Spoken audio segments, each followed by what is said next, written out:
कधीच नाही चुकणार तुमचे फेवरेट टीव्ही शोज झी5 सोबत, तेही एकदम फ्री। या सगळ्याला कारणीभूत ती बाई आहे। परवा सगळ्यांसमोर तिनं तुला खोटं पाडलं। खूप राग आला होता मला अक्षरा। माझ्या डोळ्यांना दिसत होतं तुझ्यावर अन्याय होतोय, पण मनात असूनही काही करू शकलो नाही मी। अक्षरा, आता तू घाबरू नकोस। हा, तू लढ। तुला जिथे बोलावंसं वाटेल तिथे बोल। मी तुझ्या बरोबर आहे। सत्यासाठी अशीच लढत राहा। अक्षरा, या आमच्या घराला तुझी गरज आहे पुरी, तुझी गरज आहे।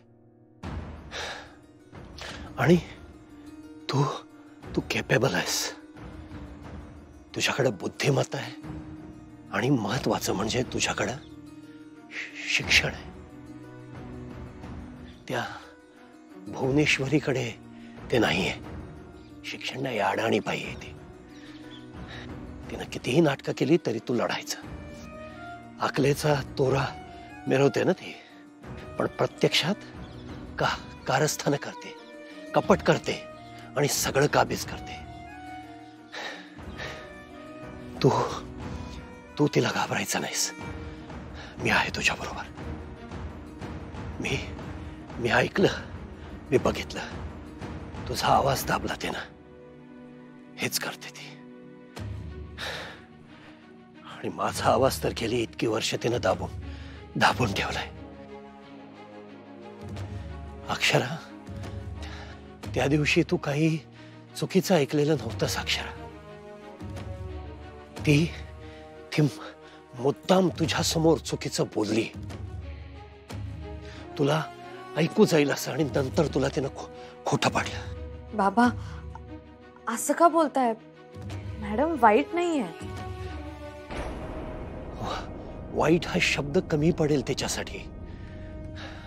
नीच हा शब्द सुद्धा कमी आहे। असं का बोलताय बाबा? त्यांचा माझ्यावर राग आहे, पण मला असं वाटतं की तुमच्यावर, अधिपतींवर प्रेम आहे त्यांचं। प्रेम? त्या बाईला माणसांवरती प्रेम वगैरे करता येत नाही अक्षरा। म्हणजे?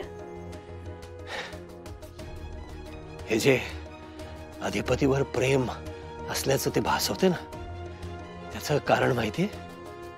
कारण अधिपतीला तिने जर काबीज केलं ना, तर तिला या घरावर सत्ता मिळवता येईल। कारण अधिपती माझा वारस आहे, सत्ता आहे तिच्या हातातला हुकमाचा एक्का आहे तो।